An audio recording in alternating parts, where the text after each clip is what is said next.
நீங்கள் இணைந்திருப்பது சங்கமம் வானொலி. Destiny in Jesus Christ Tamil கிறிஸ்தவ வானொலி கனேடிய மண்ணிலிருந்து ஒலிபரப்பாகிறது. மார்க்கு 16:15, மத்தேயு 24:14 வசனத்தின்படி இயேசு சீசர்களை நோக்கி, நீங்கள் உலகெங்கும் போய் சர்வ சிருஷ்டிக்கும் சுவிசேஷத்தை பிரசங்கியுங்கள். ராஜ்யத்தினுடைய இந்த சுவிசேஷம் பூலோகமெங்குமுள்ள சகல ஜாதிகளுக்கும் சாட்சியாக பிரசங்கப்படும். அப்பொழுது முடிவு வரும் என்ற வசனத்தின்படி ஆத்துமாக்களை பரலோகத்தில் சங்கமிக்கும் வானொலி சங்கமம். சங்கமம் சங்கமம்.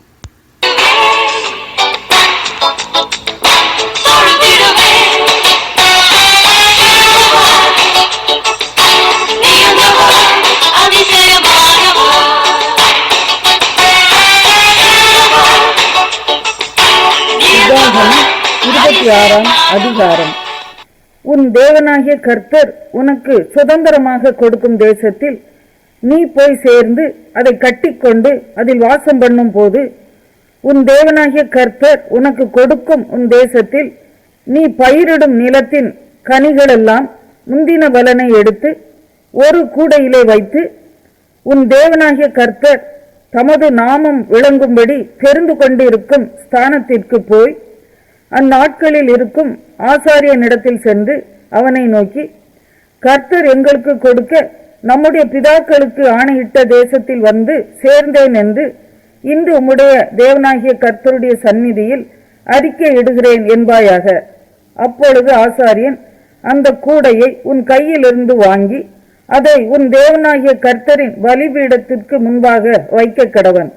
அப்பொழுது நீ உன் தேவனாகிய கர்த்தருடைய சந்நிதியில் நின்று வசனித்து சொல்ல வேண்டியது என்னவென்றால், என் தகப்பன் அழிவுக்கு நேரான சீரியா தேசத்தானாய் இருந்தான். அவன் கொஞ்சம் ஜனங்களோடு எகிப்துக்கு போய் அவ்விடத்தில் பரதேசியாய் சஞ்சரித்து அங்கே பெரிய பலத்த திரட்சியான ஜாதியானான். எகிப்தியர் எங்களை ஒடுக்கி எங்களை சிறுமைப்படுத்தி எங்கள் மேல் கடினமான வேலையை சுமத்தின போது எங்கள் பிதாக்களின் தேவனாகிய கர்த்தரை நோக்கி கூப்பிட்டோம்.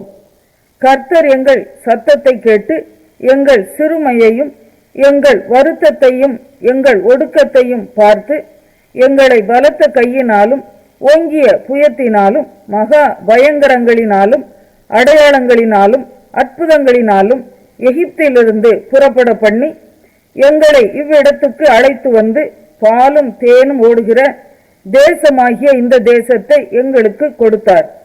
இப்பொழுதும் இதோ கர்த்தாவே, தேவரீர் எங்களுக்கு கொடுத்த நிலத்தினுடைய கனிகளின் முதற் பலனை கொண்டு வந்தேன் என்று சொல்லி அதை உன் தேவனாகிய கர்த்தருடைய சந்நிதியில் வைத்து உன் தேவனாகிய கர்த்தருடைய சந்நிதியில் பணிந்து, நீயும் லேவியனும் உன்னிடத்தில் இருக்கிற பரதேசியும் உன் தேவனாகிய கர்த்தர் உனக்கும் உன் வீட்டாருக்கும் அனுக்கிரகம் பண்ணின சகல நன்மைகளின் நிமித்தமும் சந்தோஷப்படுவீர்களாக. தசம பாகம் செலுத்தும் வருஷம் ஆகிய 3ஆம் வருஷத்திலே நீ உன் வரத்திலெல்லாம் 10% எடுத்து லேவியனும் பரதேசியும் திக்கற்ற பிள்ளையும் விதவையும் உன் வாசல்களில் புசித்து திருப்தியாகும்படி அவர்களுக்கு கொடுத்து தீர்ந்த பின்பு, நீ உன் தேவனாகிய கர்த்தருடைய சந்நிதியில் போய் அவரை நோக்கி, தேவரீர் எனக்கு கொடுத்த எல்லா கட்டளைகளின்படியும் நான் பரிசுத்தமான பொருள்களை என் வீட்டிலிருந்து எடுத்து வந்து லேவியனுக்கும் பரதேசிக்கும் திக்கற்ற பிள்ளைக்கும் விதவைக்கும் கொடுத்தேன். உம்முடைய கட்டளைகளில் ஒன்றையும் நான் மீறவும் இல்லை, மறக்கவும் இல்லை. நான் துக்கம் கொண்டாடும் போது அதில் புசிக்கவும் இல்லை. தீட்டான காரியத்துக்கு அதில் ஒன்றும் எடுக்கவும் இல்லை. இளவு காரியத்துக்காக அதில் ஒன்றும் படைக்கவும் இல்லை. நான் என் தேவனாகிய கர்த்தரின் சத்தத்துக்கு கீழ்ப்படிந்து தேவரீர் எனக்கு கட்டளையிட்டபடி சகலமும் செய்தேன்.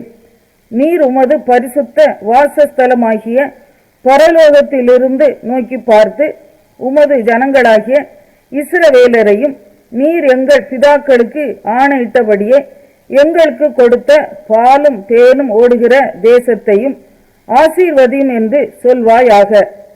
இந்த கட்டளைகளின்படியும் நியாயங்களின்படியும் நீ செய்யும் பொருட்டு இன்று உன் தேவனாகிய கர்த்தர் உனக்கு கட்டளை இடுகிறார். ஆகையால் உன் முழு இருதயத்தோடும் உன் முழு ஆத்துமாவோடும் அவைகளை காத்து நடக்க கடவாய். கர்த்தர் எனக்கு தேவனாய் இருப்பார் என்றும் நான் அவர் வழிகளில் நடந்து அவர் கட்டளைகளையும் அவர் கற்பனைகளையும் அவர் நியாயங்களையும் கைக்கொண்டு அவர் சத்தத்திற்கு கீழ்ப்படிவேன் என்றும் நீ இன்று அவருக்கு வாக்கு கொடுத்தாய். கர்த்தரும் உனக்கு வாக்கு கொடுத்து உனக்கு சொல்லி இருக்கிறபடி நீ என்னுடைய கட்டளைகளை எல்லாம் கைக்கொண்டால் எனக்கு சொந்த ஜனமாய் இருப்பாய் என்றும் நான் உண்டு பண்ணின எல்லா ஜாதிகளை பார்க்கிலும் புகழ்ச்சியிலும் கீர்த்தியிலும் மகிமையிலும் உன்னை சிறந்திருக்கும்படி செய்வேன் என்றும் நான் சொன்னபடியே நீ உன் தேவனாகிய கர்த்தரான எனக்கு பரிசுத்த ஜனமாய் இருப்பாய் என்றும் அவர். உன்னத பாட்டு 6ஆம் அதிகாரம். உன் நேசர் எங்கே போனார்? ஸ்திரீகளில் ரூபவதியே, உன் நேசர் எவ்விடம் போய்விட்டார்? உன்னோட கூட நாங்களும் அவரை தேடுவோம். தோட்டங்களில் மேயவும் லீலி புஷ்பங்களை கொய்யவும் என் நேசர் தமது தோட்டத்துக்கும் கந்தவர்க்க பாத்திகளுக்கும் போனார். நான் என் நேசருடையவள், என் நேசர் என்னுடையவர். அவர் லீலி புஷ்பங்களுக்குள்ளே மேய்கிறார். என் பிரியமே, நீ திர்சாவை போல் சௌந்தரியமும் எருசலேமை போல் வடிவமும் கொடிகள் பறக்கும் படையைப் போல் கெடியுமானவள். உன் கண்களை என்னை விட்டு திருப்பு, அவைகள் என்னை வென்றது. உன் அழகபாரம் கீழையாத்து மலையிலே தலைமேயும் வெள்ளாட்டு மந்தையைப் போல் இருக்கிறது. உன் பற்கள் குளிப்பாட்டப்பட்டு கரை ஏறுகிறவைகளும் ஒன்றானாலும் மலடாயிராமல் இரட்டை குட்டி ஈன்றவைகளுமான ஆட்டு மந்தையைப் போல் இருக்கிறது. உன் முக்காட்டின் நடுவே உன் கன்னங்கள் வெடித்த மாதளம் பழம் போல் இருக்கிறது. ராஜஸ்திரீகள் 60 பேரும் மறுமனையாட்டிகள் 80 பேரும் உண்டு. கன்னியருக்கு தொகை இல்லை. என் புறாவோ என் உத்தமியோ ஒருத்தியே. அவள் தன் தாய்க்கு ஒரே பிள்ளை. அவள் தன்னை பெற்றவளுக்கு அருமையானவள். குமாரத்திகள் அவளை கண்டு அவளை வாழ்த்தினார்கள். ராஜஸ்திரீகளும் மறுமனையாட்டிகளும் அவளை போற்றினார்கள். சந்திரனைப் போல் அழகும் சூரியனைப் போல் பிரகாசமும் கொடிகள் பறக்கும் படையைப் போல் கெடியும் உள்ளவளாய் அருணோதயம் போல் உதிக்கிற இவள் யார்? பள்ளத்தாக்கிலே பழுத்த கனிகளை பார்க்கவும் திராட்சை செடிகள் துளிர்விட்டு மாதளம் செடிகள் பூத்ததா என்று அறியவும் வாதுமை தோட்டத்துக்கு போனேன். நினையாததற்கு முன்னே என் ஆத்மா என்னை அம்மினதாபின் ரதங்களுக்கு ஒப்பாக்கிட்டு, திரும்பி வா, திரும்பி வா சூலமித்தியே, நாங்கள் உன்னை பார்க்கும்படிக்கு திரும்பி வா, திரும்பி வா. அப்போஸ்தலர் 21ஆம் அதிகாரம். நீங்கள் என்னத்தை நாங்கள் அவர்களை விட்டு பிரிந்து துறை பெயர்ந்த பின்பு நேராய் ஓடி கோஸ்தீவையும் மறுநாளிலே ரோது தீவையும் சேர்ந்து அவ்விடம் விட்டு பத்தாரா பட்டணத்துக்கு வந்து அங்கே பெனிக்கே தேசத்துக்கு போகிற ஒரு கப்பலை கண்டு அதிலே ஏறி போனோம். சீப்புரு தீவை கண்டு அதை இடதுபுறமாக விட்டு சீரியா நாட்டிற்கு ஓடி தீரு பட்டணத்துறையில் இறங்கினோம். அங்கே கப்பலின் சரக்குகளை இறக்க வேண்டியதாயிருந்தது. அவ்விடத்தில் உள்ள சீசரை கண்டுபிடித்து அங்கே 7 நாள் தங்கினோம். அவர்கள் பவுலை நோக்கி, நீர் எருசலேமுக்கு போக வேண்டாம் என்று ஆவியின் ஏவுதலினாலே சொன்னார்கள்.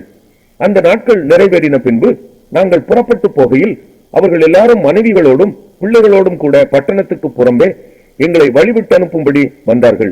அப்பொழுது கடற்கரையிலே நாங்கள் முழங்கால் படியிட்டு ஜெபம் பண்ணினோம்.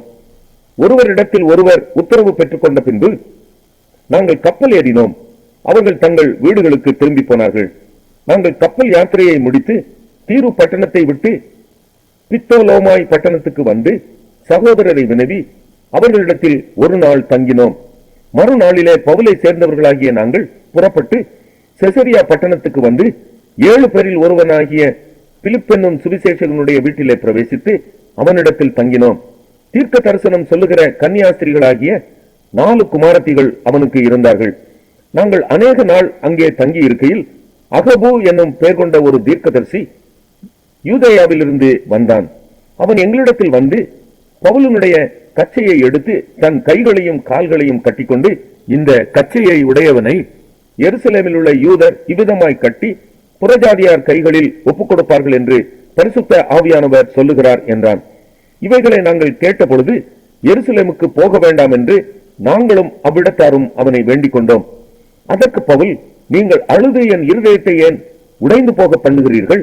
எருசலேமில் நான் கர்த்தராகிய இயேசுவின் நாமத்துக்காக கட்டப்படுவதற்கு மாத்திரமல்ல, மரிப்பதற்கும் ஆயத்தமாயிருக்கிறேன் என்றான். அவன் சம்மதியாதபடியினாலே கர்த்தருடைய சித்தம் ஆக கடவதென்று அமர்ந்திருந்தோம். அந்த நாட்களுக்கு பின்பு நாங்கள் பிரயாண சாமான்களை ஆயத்தம் பண்ணிக்கொண்டு எருசலேமுக்கு போனோம். செசரியா பட்டணத்தில் உள்ள சீசரில் சிலர் எங்களுடனே கூட வந்ததுமன்றி, சீப்புரு திவானாகிய மினாசோன் என்னும் ஒரு பழைய சீசனிடத்திலே நாங்கள் தங்கும்படியாக அவனையும் தங்களோட கூட்டிக் கொண்டு வந்தார்கள். நாங்கள் எருசலேமுக்கு வந்தபோது சகோதரர் எங்களை சந்தோஷமாய் ஏற்றுக்கொண்டார்கள். மறுநாளிலே பவுல் எங்களை கூட்டிக் கொண்டு யாக்கோபனிடத்துக்கு போனான். மூப்பர் எல்லாரும் அங்கே கூடி வந்தார்கள். அவர்களை அவன் வினவி, தன் ஊழியத்தினாலே தேவன் புறஜாதிகளிடத்தில் செய்தவைகளை ஒவ்வொன்றாய் விவரித்து சொன்னான். அதை அவர்கள் கேட்டு கர்த்தரை மகிமைப்படுத்தினார்கள். பின்பு அவர்கள் அவனை நோக்கி, சகோதரனே, யூதர்களுக்குள் 1000 பேர் விசுவாசிகளாய் இருக்கிறதை பார்க்கிறீரே. அவர்கள் எல்லாரும் நியாய பிரமாணத்துக்காக வைராக்கியம் உள்ளவர்களாய் இருக்கிறார்கள். புறஜாதிகளிடத்தில் இருக்கிற யூதர் எல்லாரும் தங்கள் பிள்ளைகளுக்கு விருத்த சேதனம் பண்ணவும் முறைமைகளின் படி நடக்கவும் வேண்டுவதில்லை என்று நீர் சொல்லி, இவ்விதமாய் அவர்கள் மோசையை விட்டு பிரிந்து போகும்படி போதிக்கிறீர் என்று இவர்கள் உம்மை குறித்து கேள்விப்பட்டிருக்கிறார்கள். இப்பொழுது செய்ய வேண்டியது என்ன? நீர் வந்திருக்கிறீர் என்று இவர்கள் கேள்விப்பட்டு நிச்சயமாய் கூட்டம் கூடுவார்கள். ஆகையால் நாங்கள் உமக்கு சொல்லுகிறபடி நீர் செய்ய வேண்டும். அது என்னவென்றால், பிரார்த்தனை பண்ணிக்கொண்டவர்களாகிய 4 பேர் எங்களிடத்தில் இருக்கிறார்கள். அவர்களை நீர் சேர்த்துக்கொண்டு அவர்களுடனே கூட சுத்திகரிப்பு செய்து கொண்டு அவர்கள் தலை சவரம் பண்ணிக்கொள்வதற்கு செல்லுமானதை செலவு செய்யும். அப்படி செய்தால் உம்மை குறித்து கேள்விப்பட்ட காரியங்கள் அபத்தம் என்றும் நீரும் நியாயப்பிரமாணத்தை கைக்கொண்டு நடக்கிறவர் என்றும் எல்லாரும் அறிந்து கொள்வார்கள். விசுவாசிகளான புறஜாதியார் இப்படிப்பட்டவைகளை கை கொள்ளாமல் விக்கிரகங்களுக்கு படைத்ததற்கும் இரத்தத்திற்கும் நெருக்குண்டு செத்ததற்கும் வேசித்தனத்திற்கும் விலகி இருக்க வேண்டும் என்று நாங்கள் தீர்மானம் பண்ணி அவர்களுக்கு எழுதி அனுப்பினோமே என்றார்கள். அப்பொழுது பவுல் அந்த மனுஷரை சேர்த்துக்கொண்டு மறுநாளிலே அவர்களுடனே கூட தானும் சுத்திகரிப்பு செய்து கொண்டு தேவாலயத்தில் பிரவேசித்து அவர்களில் ஒவ்வொருவனுக்காகவும் வேண்டிய பலி செலுத்தி தீர்மளவும் சுத்திகரிப்பு நாட்களை நிறைவேற்றுவேன் என்று அறிவித்தான். அந்த 7 நாட்களும் நிறைவேறி வருகையில் ஆசியா நாட்டிலிருந்து வந்த யூதர்கள் அவனை தேவாலயத்திலே கண்டு ஜனங்கள் எல்லாரையும் எடுத்துவிட்டு அவன் மேல் கை போட்டு, இஸ்ரவேலரே, உதவி செய்யுங்கள், நம்முடைய ஜனத்திற்கும் வேத பிரமாணத்திற்கும் இந்த ஸ்தலத்திற்கும் விரோதமாக எங்கும் எல்லாருக்கும் போதித்து வருகிறவன் இவன்தான். இந்த தேவாலயத்திற்குள்ளே கிரேக்கரையும் கூட்டிக் கொண்டு வந்து இந்த பரிசுத்த ஸ்தலத்தை தீட்டுப்படுத்தினான் என்று சத்தமிட்டார்கள். எபேசியனாகிய துரோபீமு என்பவன் முன்னே நகரத்தில் பவுலுடனே கூட இருக்கிறதை கண்டிருந்தபடியால் பவுல் அவன் தேவாலயத்தில் கூட்டிக் கொண்டு வந்திருப்பான் என்று நினைத்தார்கள். அப்பொழுது நகரம் முழுவதும் கலக்கமுற்றது. ஜனங்கள் கூட்டமாய் ஓடி வந்து பவுலை பிடித்து அவனை தேவாலயத்திற்கு புறம்பே இழுத்துக் கொண்டு போனார்கள். உடனே கதவுகள் பூட்டப்பட்டது. அவர்கள் அவனை கொலை செய்ய எத்தனித்திருக்கையில் எருசலேம் முழுவதும் கலக்கமாய் இருக்கிறது என்று போர் சேவகரின் சேனாபதிக்கு செய்தி வந்தது. உடனே அவன் போர் சேவகரையும் அவர்களுடைய அதிபதிகளையும் கூட்டிக் கொண்டு அவர்களிடத்திற்கு ஓடினான். சேனாபதியையும் போர் சேவகரையும் அவர்கள் கண்டபோது பவுலை அடிக்கிறதை விட்டு நிறுத்தினார்கள். அப்பொழுது சேனாபதி கிட்ட வந்து அவனை பிடித்து 2 சங்கிலிகளினாலே கட்டும்படி சொல்லி இவன் யார் என்றும் என்ன செய்தான் என்றும் விசாரித்தான். அதற்கு ஜனங்கள் பலவிதமாய் சத்தமிட்டார்கள். சந்தடியினாலே நிச்சயத்தை அவன் அறியக்கூடாமல் அவனை கோட்டைக்குள்ளே கொண்டு போகும்படி கட்டளையிட்டான். அவன் படிகள் மேல் ஏறின போது ஜனக்கூட்டம் திரண்டு பின் சென்றது. இவனை அகற்றும் என்று உக்கிரமாய் கூப்பிட்டபடியினாலே போர் சேவகர் அவனை தூக்கி கொண்டு போக வேண்டியதாய் இருந்தது. அவர்கள் பவுலை கோட்டைக்குள்ளே கொண்டு போகிற சமயத்தில் அவன் சேனாபதியை நோக்கி, நான் உம்முடனே ஒரு வார்த்தை பேசலாமா என்றான். அதற்கு அவன், உனக்கு கிரேக்கு பாஷை தெரியுமா? நீ இந்த நாட்களுக்கு முன்னே கலகம் உண்டாக்கி 4000 கொலைபாதகரை வனாந்திரத்திற்கு கொண்டு போன எகிப்தியன் அல்லவா என்றான். அதற்கு பவுல், நான் சிலிசியா நாட்டில் உள்ள கீர்த்தி பெற்ற தர்சு பட்டணத்து யூதன், ஜனங்களுடனே பேசும்படி எனக்கு உத்தரவாக வேண்டும் என்று உம்மை வேண்டிக் கொள்கிறேன் என்றான். உத்தரவான போது பவுல் படிகளின் மேல் நின்று ஜனங்களை பார்த்து கையமர்த்தினான். மிகுந்த அமைதல் உண்டாயிற்று. அப்போஸ்தலர் 22ஆம் அதிகாரம். சகோதரரே, பிதாக்களே, நான் இப்பொழுது உங்களுக்கு சொல்ல போகிற நியாயங்களுக்கு செவி கொடுப்பீர்களாக என்றான். அவன் எபிரேய பாஷையிலே தங்களுடனே பேசுகிறதை அவர்கள் கேட்டபொழுது அதிக அமைதலாயிருந்தார்கள். அப்பொழுது அவன், நான் யூதன், சிலிசியா நாட்டில் உள்ள தர்சு பட்டணத்திலே பிறந்து இந்த நகரத்திலே கமாலியலின் பாதத்தருகே வளர்ந்து முன்னோர்களுடைய வேத பிரமாணத்தின்படியே திட்டமாய் போதிக்கப்பட்டு, இன்றைய தினம் நீங்கள் எல்லாரும் தேவனை குறித்து வைராக்கியம் உள்ளவர்களாய் இருக்கிறது போல நானும் வைராக்கியம் உள்ளவனாய் இருந்தேன். நான் இந்த மார்க்கத்தாராகிய புருஷரையும் ஸ்திரீகளையும் கட்டி சிறைச்சாலைகளில் ஒப்புவித்து மரண பரியந்தம் துன்பப்படுத்தினேன். அதற்கு பிரதான ஆசாரியரும் மூப்பர் யாவரும் சாட்சி கொடுப்பார்கள்.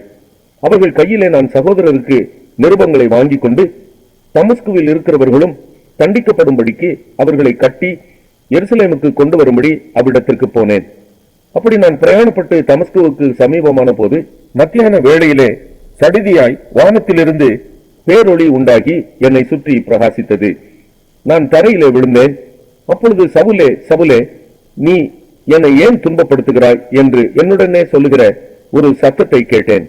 அதற்கு நான், ஆண்டவரே, நீர் யார் என்றேன். அவர், நீ துன்பப்படுத்துகிற நசரனாகிய இயேசு நானே என்றார். என்னுடனே கூட இருந்தவர்கள் வெளிச்சத்தை கண்டு பயமடைந்தார்கள்.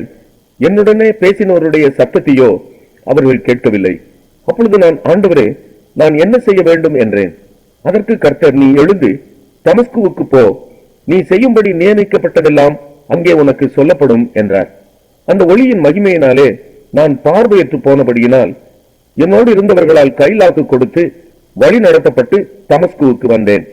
அப்பொழுது வேத பிரமாணத்தின்படியே பக்தி உள்ளவனும் அங்கே குடியிருக்கிற சகல யூதராலும் நல்லவன் என்று சாட்சி பெற்றவனுமாகிய அனனியா என்னும் ஒருவன் என்னிடத்தில் வந்து நின்று, சகோதரனாகிய சவுலே, பார்வை அடைவாயாக என்றான்.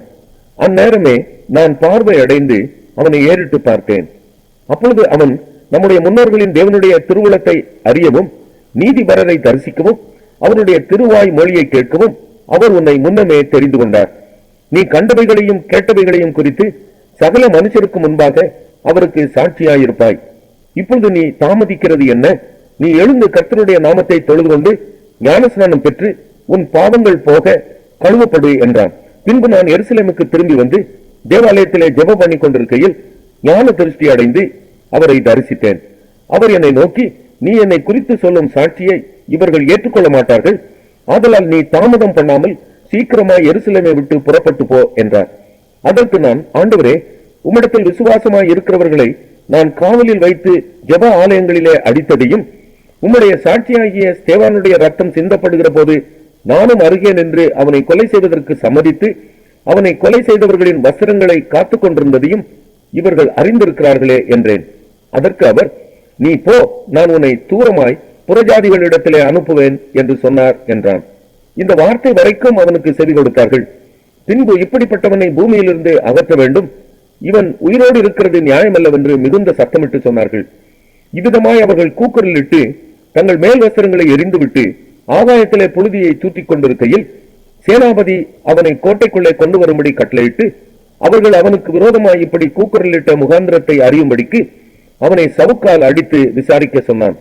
அந்தபடி அவர்கள் அவனை வாரினால் அழுந்த கட்டும்போது பவுல் சமீபமாய் நின்ற நூற்றுக்கு அதிபதியை நோக்கி, ரோமனும் நியாயம் விசாரிக்கப்படாதவனுமாய் இருக்கிற மனுஷனை அடிக்கிறது உங்களுக்கு நியாயமா என்றான். நூற்றுக்கு அதிபதி அதை கேட்டு சேனாபதியிடத்திற்கு போய் அதை அறிவித்து, நீர் செய்ய போகிறதை குறித்து எச்சரிக்கையாயிரும், இந்த மனுஷன் ரோமன் என்றான். அப்பொழுது சேனாபதி பவுலினிடத்தில் வந்து, நீ ரோமனா எனக்கு சொல் என்றான். அதற்கு அவன், நான் ரோமன் தான் என்றான். சேனாபதி பிரதியுத்தரமாக, நான் மிகுந்த திரவியத்தினாலே இந்த ஸ்லாக்கியத்தை சம்பாதித்தேன் என்றான். அதற்கு பவுல், நானோ இந்த ஸ்லாக்கியத்திற்கு உரியவனாக பிறந்தேன் என்றான். அவனை அடித்து விசாரிக்கும்படி எத்தனமாய் இருந்தவர்கள் உடனே அவனை விட்டுவிட்டார்கள். சேனாபதி அவனை ரோமன் என்று அறிந்து அவனை கட்டுவிட்டதற்காக பயந்தான். பவுலின் மேல் யூதராலே ஏற்படுத்தப்பட்ட குற்றம் இன்னதென்று நிச்சயமாய் அறிய விரும்பி அவன் மறுநாளிலே அவனை கட்டவிழ்த்து பிரதான ஆசாரியரையும் ஆலோசனை சங்கத்தார் அனைவரையும் கூடி வரும்படி கட்டளையிட்டு அவனை கூட்டிக் கொண்டு